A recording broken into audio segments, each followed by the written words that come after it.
As global warming has accelerated considerably since 1970, and the global average temperature has risen by about 0.3 degrees Fahrenheit per decade since then, this has led to the warming and melting of ice caps, where mountainous regions are slowly uncovering and revealing past tragic events.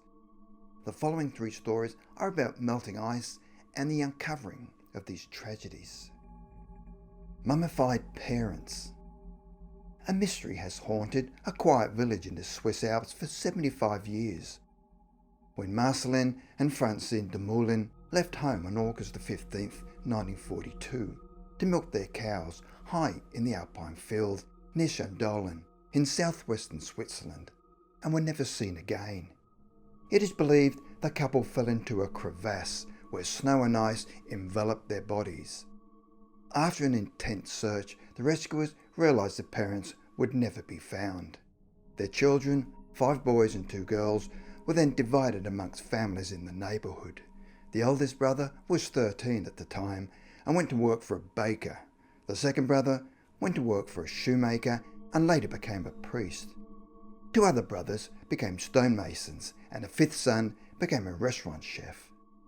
In July 2017, the mystery was finally solved when ski resort workers uncovered the perfectly preserved mummified bodies of the de Moulins near the 2-mile-long Transfluent Glacier in the Western Alps.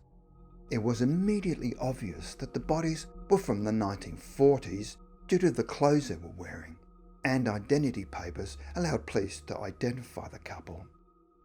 The discovery of the bodies was a matter of chance when a worker was walking in the mountainous area off the trail near a ski lift about 8,600 feet above a ski resort when he spotted 2 black rocks he had not noticed before. When the worker got closer, he suddenly saw the bodies. Several forensic police specialists were then dispatched to the scene and broke through the ice and discovered a book, a backpack and a watch. It was obvious to the police that the theories as to how they disappeared were true, and that they must have fallen down a crevasse, until the warming air on the shrinking glacier uncovered their resting place almost 75 years later. One of the surviving daughters was a youngest called Marceline Audrey de Moulin, who was 75 at the time of the findings, and said that after 75 years it was a relief. She said she didn't know her parents, as she was only 4 years old at the time, and all she remembers of the terrible day her parents disappeared was her aunt weeping at the bottom of the stairs in their house. She took me in her arms and held me tight. She said that search parties combed the area for 2 months to no avail. The family spent their whole lives looking for them without stopping. They thought that they could one day give them the funeral they deserved. Each August the 15th, to mark the disappearance, some of the siblings would climb the glacier to pray, and she said that her siblings never gave up looking for their parents. Miss Audrey de Moulin said that she was no longer able to climb all the way up to the glacier, and after 75 years of waiting, their discovery gives her a deep sense of calm. She said, "I'm impatient to see them, even if they are mummified after the 75 years they slept together in the glacier." All 5 of her brothers have since died, leaving only herself and her sister Monique. Although authorities felt certain the bodies were that of the missing couple, they still needed definitive DNA tests, noting that 280 people from the area had disappeared since 1926 without a trace after vanishing in mountains, lakes or glaciers. The police said that bodies continue to be discovered as glaciers recede. Last year, the body of a German skier who disappeared in 1964 was found in the area. Preserved soldiers from World War I.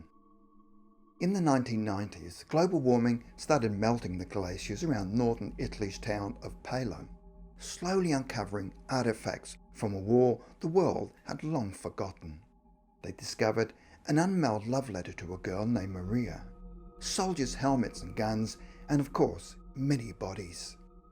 Suddenly, funerals in the Italian alpine town of Paolo were on the rise. But they were not burying anyone recently deceased, but young men who had lost their lives in what was called the White War that took place in the mountains during World War I. The Austro-Hungarian Empire fought against Italian troops for supremacy over the mountainous terrain.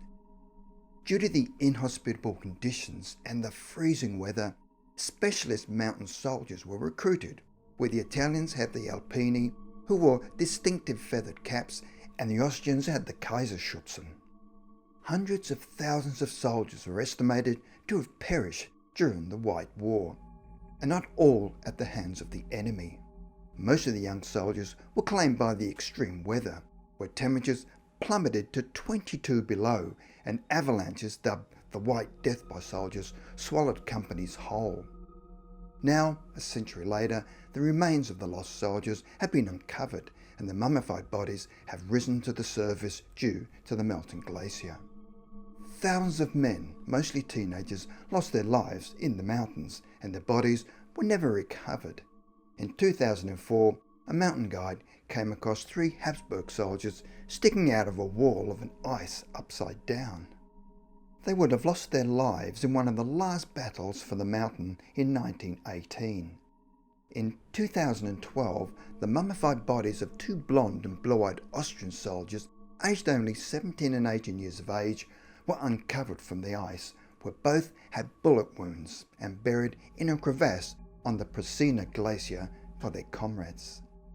In 2013, 2 other soldiers who had fought in the May 1918 Battle of Prasina were found in an internment pit that had melted away.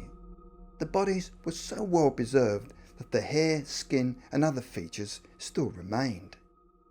In one location, historians uncovered an entire cabin that had been preserved beneath the ice, complete with ammunition boxes, steel helmets and clothes left behind. They were half-dismantled engines and personal items such as photographs, newspaper clippings and pieces of trench art. Fortunately, many of the bodies have been identified, bringing closure to the descendants of the young soldiers. The fierce conflict high in the mountains was largely ignored by the rest of the world at the time, but today, as the region's ice melts, archaeologists and historians are learning more about these brave young soldiers. Precious jewels.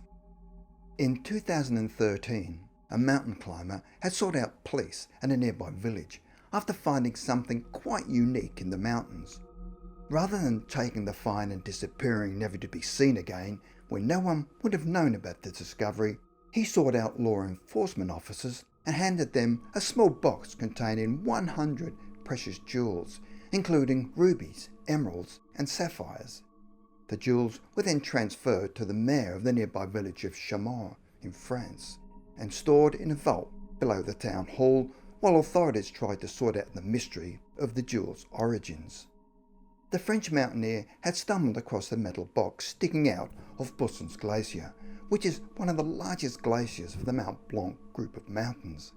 When he opened the box, he found rows of pouches and some marked Made in India.